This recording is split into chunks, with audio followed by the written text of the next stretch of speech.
오늘 하나님께서 우리에게 주시는 말씀은 고린도후서 6장 1절에서 10절까지 말씀입니다. 우리가 하나님과 함께 일하는 자로서 너희를 권하노니 하나님의 은혜를 헛되이 받지 말라.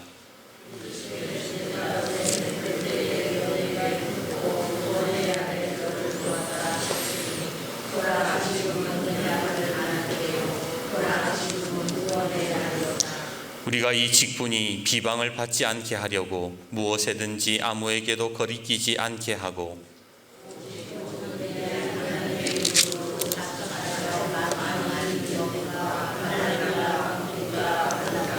매맞음과 갇힘과 난동과 수고로움과 자지 못함과 먹지 못함 가운데서도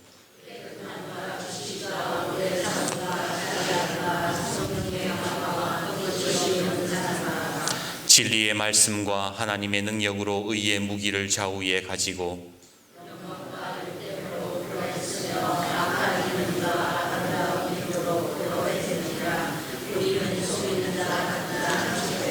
무명한 자 같으나 유명한 자요 죽은 자 같으나 보라 우리가 살아있고 징계를 받는 자 같으나 죽임을 당하지 아니하고 근심하는 자 같으나 항상 기뻐하고 가난한 자 같으나 많은 사람을 부유하게 하고 아무것도 없는 자 같으나 모든 것을 가진 자로다. 우리 한국인들이 가장 좋아하는 찬송가가 있습니다. 그리고 그 찬송가를 순위로 매겼을 때에 항상 상위권을 차지하는 찬송가들이 있지요.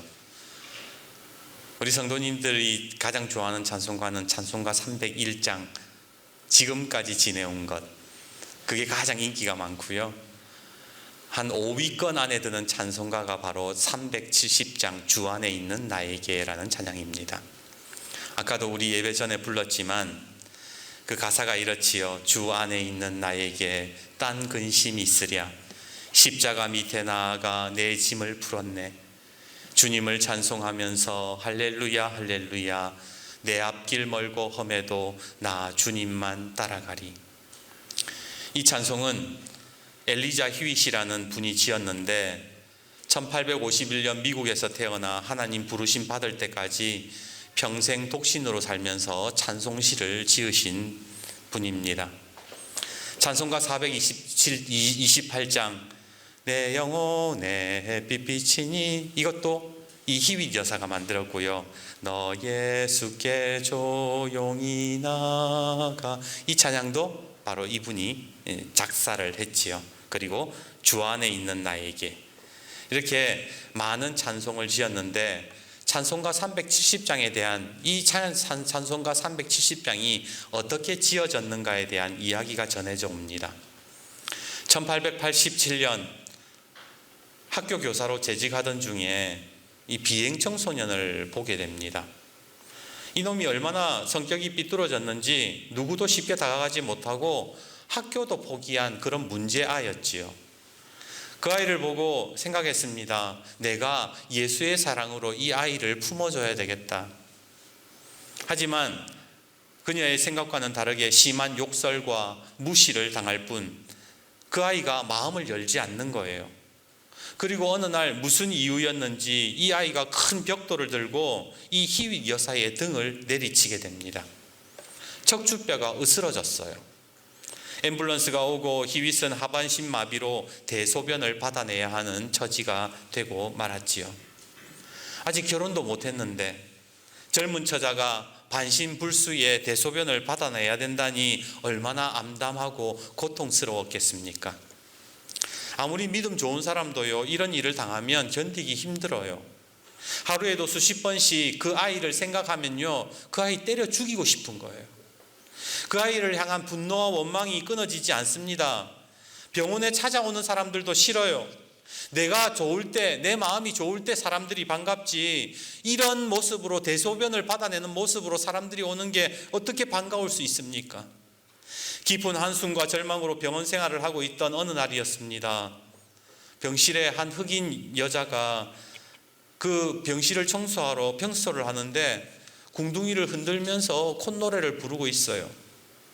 뭐가 좋은지 그렇게 실룩실룩거리는데 너무 신경이 거슬리는 겁니다.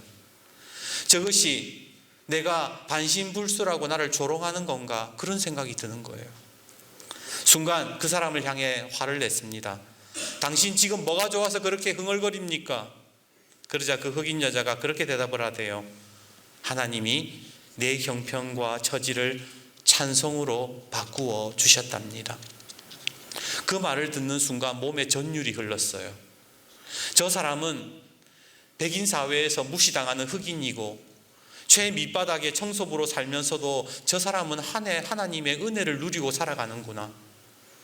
그렇게 믿음이 좋다 자부하던 나는 왜 지금 이렇게 하나님을 원망하고 낙심하고 있는가? 그래서 다시 볼펜을 들어서 써내려갔던 것이 찬송가 370장 2절이었어요. 그 두려움이 변하여 내 기도 되었고 전날의 한숨 변하여 내 노래 되었네. 주님을 찬송하면서 할렐루야 할렐루야 내 앞길 멀고 험해도 나 주님만 따라가리. 이후부터 희위 여사의 투병 생활은 기도와 노래로 바뀌기 시작했습니다. 그 비행 청소년을 용서하고 다시 청소년 선도의 일생을 바치게 됩니다. 비록 몸이 불편해서 교사를 그만두었지만 더 예수님께 집중하며 찬송시를 써 내려갔다고 하지요. 찬송가 370장 후렴에 보면 내 앞길 멀고 험해도 나 주님만 따라가리라고 끝을 맺잖아요. 근데 저도 이 찬송에 대한 그 이야기를 보면서 내 앞길 멀고 험해도 여러분은 주님을 따라가십니까? 이거 쉬운 일이 아니에요. 내 앞길 멀고 험한데 예수님만 보고 예수님 따라간다, 그 쉬운 일이 아니잖아요. 여러분께 한번 여쭙겠습니다. 그러면 우리가 어떻게 하면 예수님 따라갈 수 있을까요? 어떻게 하면 내 앞길 멀고 험해도 예수님 바라보면서 살아갈 수 있을까요? 그 질문에 오늘 주님이 저에게 주신 말씀이 본문의 말씀이었습니다. 고린도후서 6장 1절 말씀을 우리 같이 한번 읽어봅시다. 오늘 1절 말씀입니다. 시작. 우리가 하나님과 함께 일하는 자로서 너희를 권하노니 하나님의 은혜를 헛되이 받지 말라. 은혜를 헛되이 받지 말라는 거예요. 성경을 보면 하나님의 놀라운 역사들 속에는 하나님의 은혜를 헛되이 받지 않은 사람들의 이야기가 나오잖아요. 요셉은 고난 가운데서도 하나님의 형통의 은혜를 놓지 않았습니다. 다윗은 늘 위태한 삶의 자리에서 하나님의 은혜를 붙들었고, 욥은 고난 가운데서도 하나님의 은혜를 헛되이 받지 않습니다. 아까 살펴본 희윗 여사를 한번 생각해 보세요. 자기는 선한 일을 했음에도 자기 몸이 그렇게 되었으니 얼마나 속상하고 억울했겠습니까? 그럼에도 한 흑인 여자 청소부와의 만남 속에서 하나님의 은혜를 깨닫게 되는 거예요. 그리고 그 순간 하나님의 은혜를 헛되이 받지 않았던 겁니다. 오늘 저와 여러분은 어떻습니까? 어려운 순간에 하나님의 은혜를 발견하고 하나님의 은혜를 붙드는 그런 은혜가 있습니까?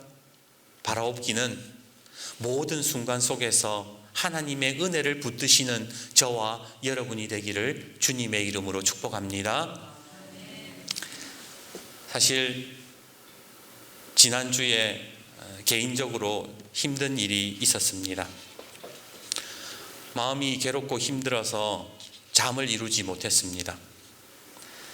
밤을 꼴딱 새우고 새벽 예배에 나가기도 했고 새벽 4시까지 잠을 못 이뤄 뒤척이다 새벽 예배에 빠지기도 했습니다. 기도를 해도 하나님이 저를 위로해 주시지 않았고 아무런 말씀이 없으셨습니다. 설교는 해야 되는데 성경은 눈에 들어오지 않았고 멍하게 며칠을 보내야 했습니다. 그러던 토요일 아침 멍한 눈으로 인터넷을 뒤지는데 시 하나가 눈에 들어옵니다. 정진규 선생님의 별들의 바탕은 어둠이 마땅하다라는 시예요. 제가 읽어드릴게요. 지금 대낮인 사람들은 별들이 보이지 않는다. 지금 어둠인 사람에게만 별들이 보인다. 지금 어둠인 사람들만 별들을 낳을 수 있다. 지금 대낮인 사람들은 어둡다. 시인은 말합니다. 지금 어둠의 시간은 아무 의미 없는 시간이 아니라 어둠의 시간에 별들이 보이고 어둠인 사람들만 별들을 발견할 수 있고 어둠인 사람들만 그 별들의 희망을 가질 수 있다라는 거예요. 지금 인생이 대낮인 사람들은요, 별을 볼 수가 없대요. 그래서 예수님이 말씀하셨잖아요. 심령이 가난한 자가 복이 있다. 왜냐하면 천국이 그들의 것이기 때문이다. 우리가 심령이 가난할 때 별이 보이는 거예요.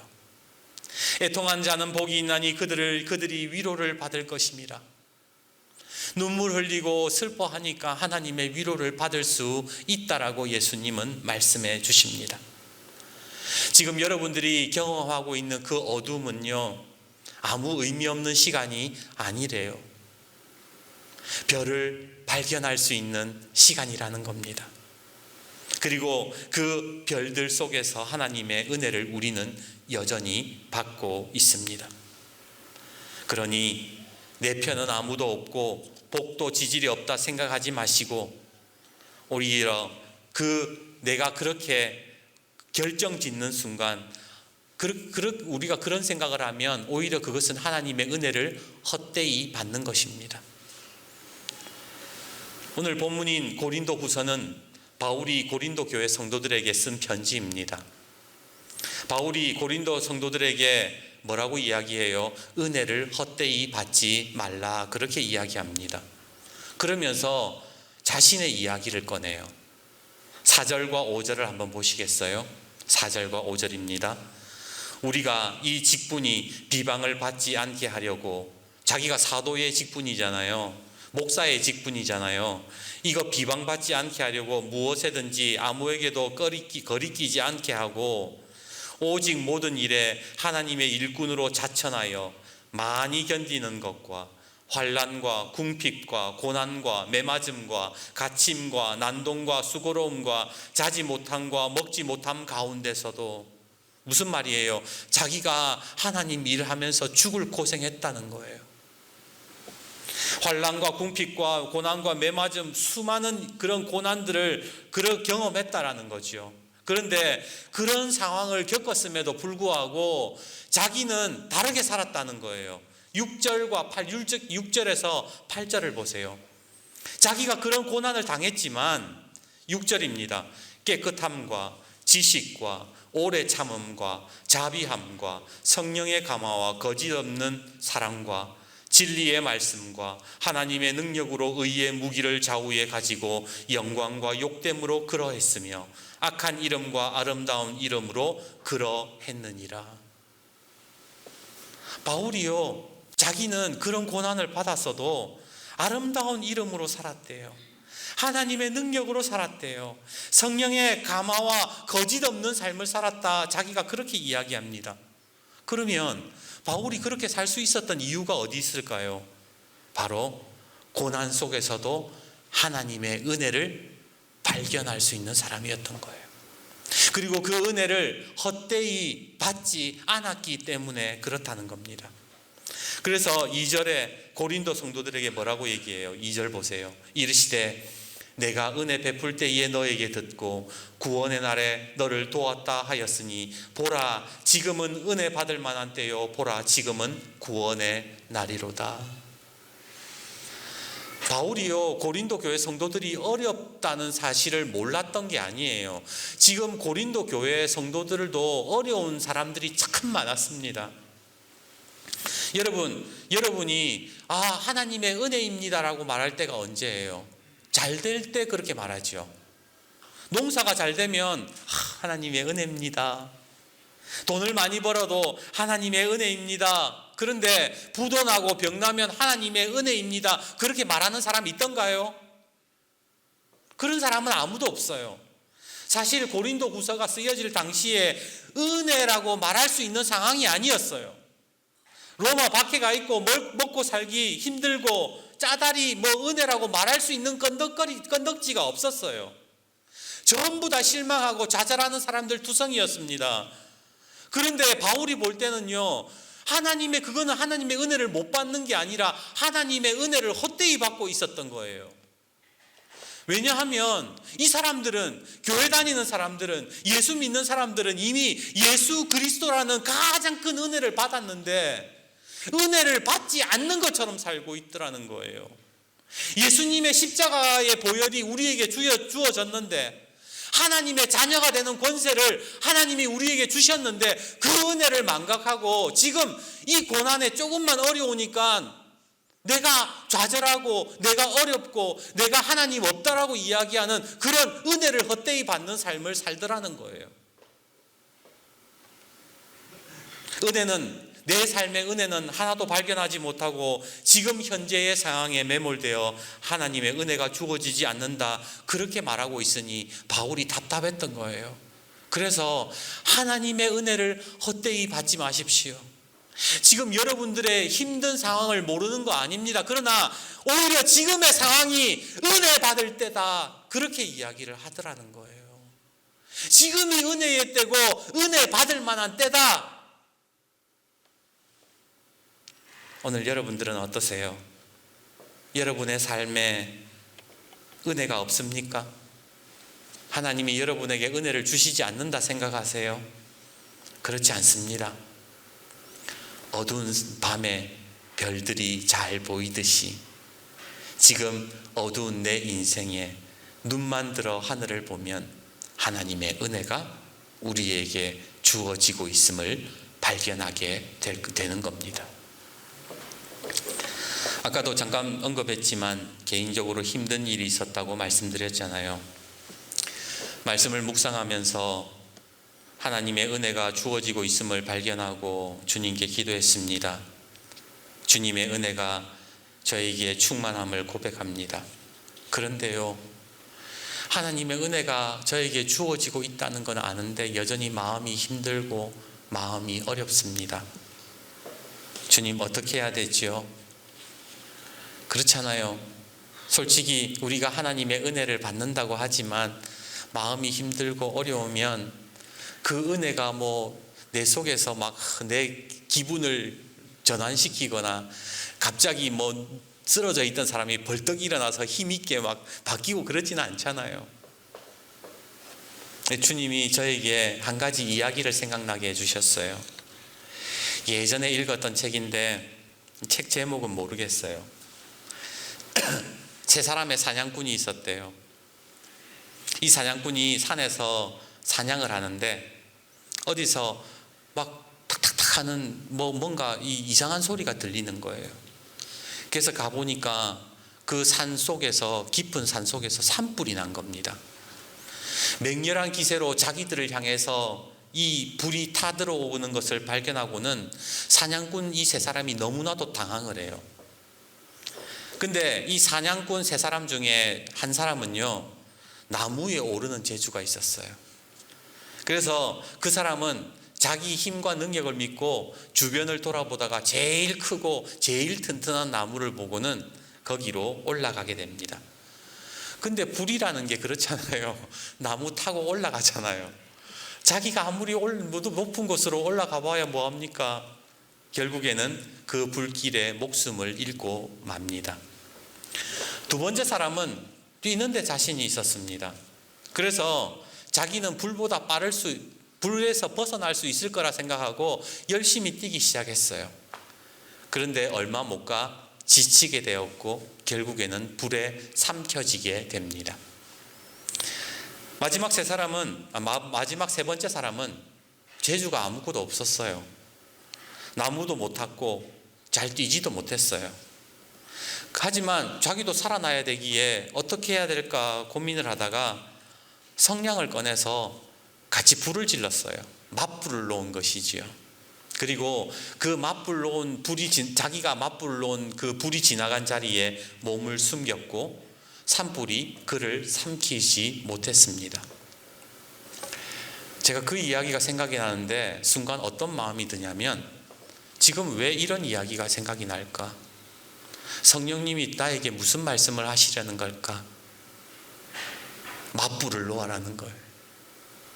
지금 내가 내 주변의 삶이 산불과 같이 어려운 일들이 일어났을 때에 그리스도인이 해야 할 일은 성령의 맞불을 놓는 거예요. 우리가 힘든 순간 어려움을 당할 때에 불평하고 좌절합니다. 그런데 그것은 은혜를 헛되이 받는 것이래요. 지금 하나님께서 우리와 함께 하시기에 우리는 성령의 맞불을 놓으며 하나님께 피신하는 사람, 그 사람이 은혜로 살아가는 겁니다. 오늘 8절 후반절부터 10절까지를 한번 읽어봅시다. 8절 후반절부터 10절까지를 읽어드립니다. 우리는 속이는 자 같으나 참되고 무명한 자 같으나 유명한 자요, 죽은 자 같으나 보라 우리가 살아있고, 징계를 받는 자 같으나 죽임을 당하지 아니하고, 근심하는 자 같으나 항상 기뻐하고, 가난한 자 같으나 많은 사람을 부유하게 하고, 아무것도 없는 자 같으나 모든 것을 가진 자로다. 무명한 자가 유명한 자고, 근심하는데 기뻐하고, 가난한데 모든 것을 가진 채로 살아간다. 어떻게 이것이 가능한지 아세요? 바로 성령의 맞불을 놓으면서 살아가는 사람의 모습이라는 거예요. 지금 나는 기쁘지 않아요. 그런데 성령의 이 세상을 향해 성령의 맞불을 놓으면서 기쁨으로 살아가는 거예요. 내 삶은 변화되는 것이 없고 바뀌는 것이 없고 여전히 어렵고 여전히 눈물 나는 어두운 시간들이지만 성령의 맞불을 놓으면서 살아가는 사람, 그 사람이 은혜를 붙들며 살아가는 사람이고 하나님의 은혜를 믿는 사람이더라는 거예요. 오늘 여러분, 저와 여러분의 삶에 하나님의 은혜를 믿으십니까? 우리는 하나님의 은혜를 믿는다고 이야기하지만 성령의 맞불은 놓지 않고 살더라는 거예요. 지난주 제 모습이 그랬어요. 힘들기는 힘든데 그것을 하나님의 은혜로 이겨낼 생각은 안 하고 그냥 누워 있었어요. 그냥 멍하게 있었어요. 그것은 하나님의 은혜를 헛되이 받는 거예요. 하나님의 은혜를 우리가 붙들고 살아간다는 것, 하나님의 은혜를 그 은혜를 받으면서 누리면서 살아간다는 것은 바로 이 세상을 향해 성령의 맞불을 놓아가는 것입니다. 이제 말씀을 맺겠습니다. 아일랜드 출신 작가로 유명한 이 오스카 와일드라는 작가가 있어요. 이 사람이 하루는 성경을 읽다가 뭔가 궁금해진 것이 있었어요. 그게 뭐냐면 성경을 보면 예수님께 은혜를 받은 사람들이 많잖아요. 예수님 만나서 병도 고침받고 인생도 바뀌게 되고, 근데 그 사람들이 예수님을 만나고 난 이후에 어떻게 살았는가에 대해서 궁금해진 거예요. 성경 이후에는 왜 문둥병자들이 병 낫고 난 이후에 어떻게 살았다 이런 이야기가 안 나오잖아요. 혈루증 앓던 여인, 장녀였던 여자들, 이런 사람들이 예수님 만나고 변화되는 모습은 나오지만 그 이후의 인생은 나오지 않아서 그걸 소재로 한번 소설을 써야 되겠다 이런 생각이 들었어요. 그래서 쓴 소설이 바로 있습니다. 제가 그 내용을 잠깐 읽어드릴게요. 그 소설의 제목이 지옥의 단편이라는 소설입니다. 제가 일부분을 읽어드릴게요. 어떤 곳에서 예수님은 알코올 중독자를 만났습니다. 보니 어디서 많이 본 사람입니다. 예수님이 묻습니다. 내가 당신을 어디서 본 일이 없습니까? 그 사람이 대답했습니다. 아, 있었지요. 저는 원래 절름발이었는데 예수님께서 고쳐주셔서 이렇게 걷게 되었습니다. 다리를 절었을 때는 어떻게든 먹고 살았는데 건강해지고 나니 할 일이 없었습니다. 나를 환영하는 사람도 없고 속상해서 받아주는 것도 없고 해서 속상해서 술만 마시다 보니 결국 알코올 중독자가 되고 말았습니다. 예수님은 또 길을 걸어갑니다. 그리고 한 사람을 만났는데 그는 장녀였습니다. 예수님이 알아보고 그를 꾸중했습니다. 네가 장녀일 때에 용서하고 구원했는데 왜 아직도 그 일을 하고 있느냐? 그러자 그녀는 이렇게 대답합니다. 제가 예수님으로부터 구원받았고 새 사람이 되어 생활을 청산했습니다. 그런데 저를 도와주는 사람 없고 할 만한 일이 없었습니다. 그리고 무엇보다 외로워서 견딜 수 없었습니다. 그래서 옛날 직업으로 돌아와서 살아갑니다. 또 다른 곳에서 예수님은 조직폭력배를 만났습니다. 가만히 보니 그 사람도 옛날에 예수님이 고쳐준 사람이었습니다. 예수님이 물었습니다. 자네는 어떻게 폭력배가 되었는가? 예수님, 죄송하지만 저는 원래 시각장애자였습니다. 예수님께서 저의 눈을 고쳐주셨지요. 너무 감격하고 감사했습니다. 그런데 눈 감았을 때는 몰랐는데 눈 뜨고 나니까 세상이 정말 안이 꼽고 더럽더라고요. 더럽고 치사해서 모순되고 부조리한 부정부패 사치와 타락, 여기에 울분이 터져 주먹을 쓰다 보니 폭력배가 되고 말았습니다. 이들은 다 예수님께로부터 은혜를 받은 사람들이었습니다. 그런데 오히려 옛날로 돌아가거나 더 나빠졌지요. 왜 그렇게 되었을까요? 은혜를 헛되이 받았기 때문입니다. 오늘 저와 여러분은 어떻습니까? 하나님의 은혜를 온전히 누리고 계십니까? 아니면 은혜를 헛되이 받고 계십니까? 오늘은 대림절 두 번째 주일입니다. 지난주에는 은혜의 그릇을 키워야 된다 그랬어요. 그리고 오늘은 은혜를 헛되이 받지 말아야 한다고 말씀드립니다. 어두운 밤에는 별들이 훨씬 더 잘 보이는 법입니다.